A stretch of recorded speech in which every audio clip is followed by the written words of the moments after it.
lot, and yet so very little, has happened since the last time I posted. I'm more confused and paranoid than ever. I feel like I'm taking 10 steps back for every step I take forward.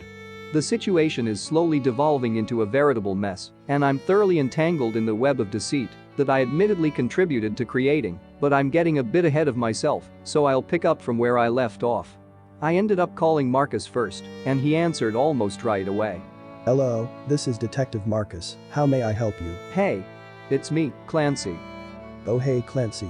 How's it going? Did you make up your mind? I peeked inside the house before I answered, but I couldn't see Sarah. She was in the kitchen, and by the sounds of pots being overturned, I figured she was raiding the cupboards for something to eat. Sarah came back, I whispered into the phone. What? Marcus let out. How? When? Just now, I answered. But I think it's the mimic, there's something off about her. Okay, Marcus said and took a deep breath. Stay calm, I'm here for you. Is she there right now? Are you keeping tabs on her? She's in the kitchen, I'm outside on the porch. Good. Don't lose sight of her. Does anyone else know that she's back? Did you call your parents? Not yet, I answered. I panicked, called you for help. Okay, you made the right decision, Marcus reassured me.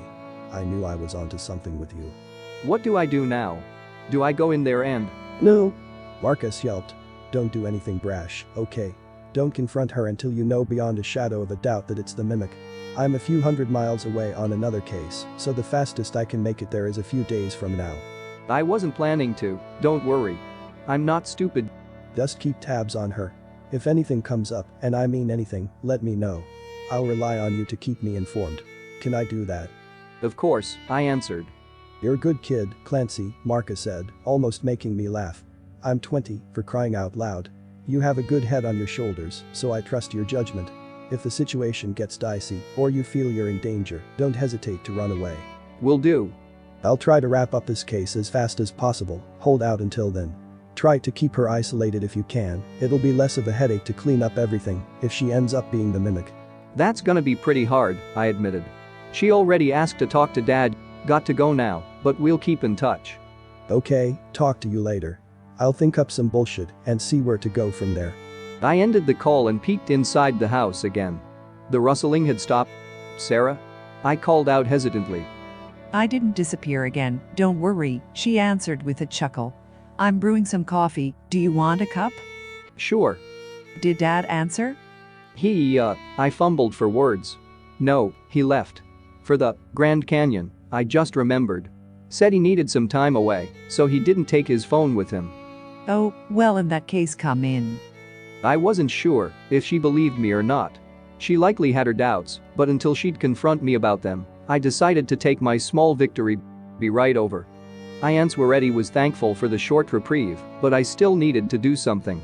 So instead of trying to call Dad and risk exposing my lie, I shot him a text. Dad, the detective called. He wants to examine the house again, so he said you should steer clear of it for a few days.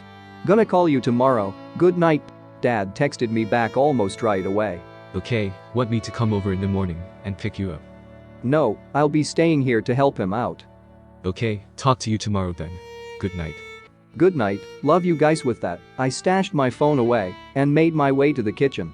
Sarah was by the stove, boiling a pot of water. I observed her for a few moments, but I couldn't see anything out of the ordinary about. Do I have something on? She mumbled when she noticed me staring, pulling at her shirt to check on it. No, it's just, I'm glad you're okay, that's all. She gave me a soft smile and turned to dump a pack of coffee grounds into the pot. I couldn't remember her ever being this cheery and warm, especially towards me.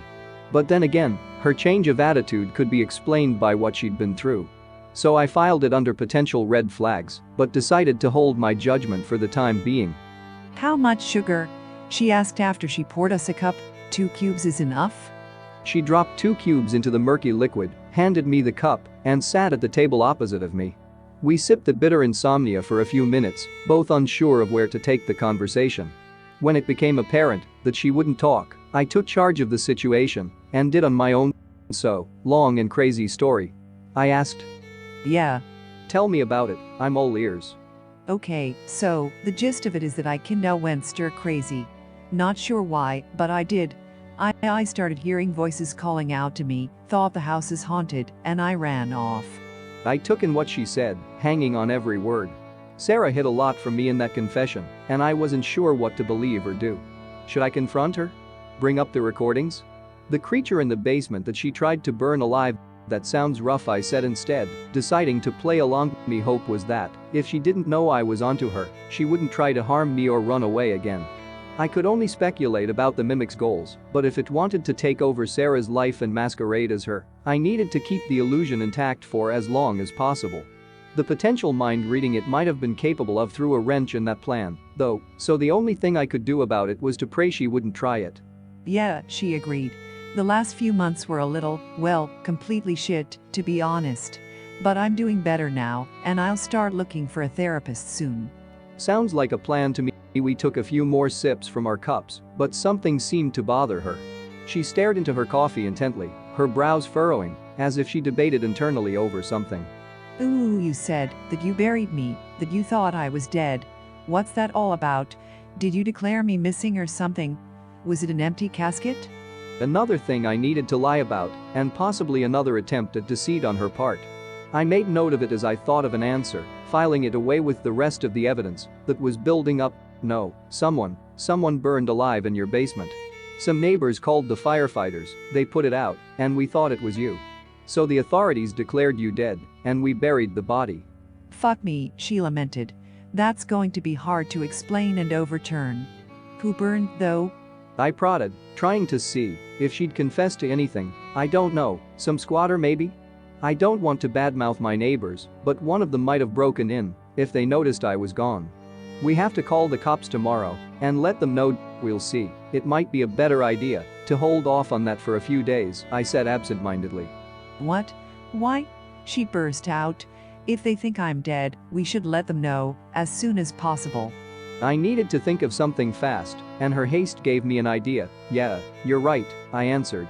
I'm just tired and thinking stupid shit out loud, don't mind me. I have the number of the detective that handled the case, we call him right now. If you want. Sarah eyed me with distrust for a moment, but it faded as quickly as it appeared. She reached out a hand over the table, wiggling her fingers, dial him and give me the phone. She demanded did as she asked, pulling out the phone and dialing Marcus's number. She snatched it out of my hands after I put it on speaker, and I was hoping he'd catch on and play along. It rang a few times before he answered. Hey, Clancy, what's up? He asked. Did anything? It's not Clancy, it's Sarah. Marcus dropped the phone, and we heard the clattering as it hit the ground. He let out a few quiet curses as he picked it back up. Sorry, Miss Sarah. You really took me by surprise, he said, feigning shock quite well. I am Detective Marcus. I was tasked with investigating your death.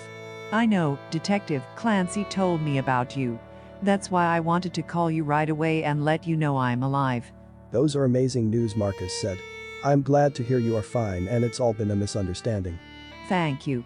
So how do I go about reverting the whole mess? Where do I need to go? Who do I need to call? Sarah asked. Well, Miss Sarah, it's a convoluted process made no simpler by the fact that a body was found in your house. I'm away on another case for a few days, but I suggest you wait until I return. Don't contact the authorities until we consult a lawyer, they might flip the case into manslaughter and pin you as a primary suspect. Sarah looked up from the phone and shot me a confused glare. Marcus had more or less told her the same thing I had. I wanted to sigh of relief at his quick thinking, but I abstained. She couldn't suspect that we were working together. Okay. Thank you, Detective. I'll be waiting for your return, she said in a defeated tone. No problem, Marcus replied. Stay inside for a few days, don't travel, and try to put together a statement of what happened. We need as many details as possible to make your case. Will do. Marcus bid us good night and ended the call. Sarah tossed me my phone back, placed her half-empty mug on the table, and moved to get up. Where to? I asked. I'm going to bed, I'm drained. Where's my phone, by the way? I don't know, it probably got lost in the shuffle when me and Dad cleared out the house, I lied. The fact that she asked for it unnerved me, however. It made me suspect that she wanted to cover the tracks and delete the recordings, so I couldn't let her know that Marcus had it. Bummer, I wanted to watch a show or something, she lamented. Anyways, I'll be going. Feel free to join me whenever. No worries, I'll sleep on the couch. Suit yourself, she said with a chuckle and left the kitchen.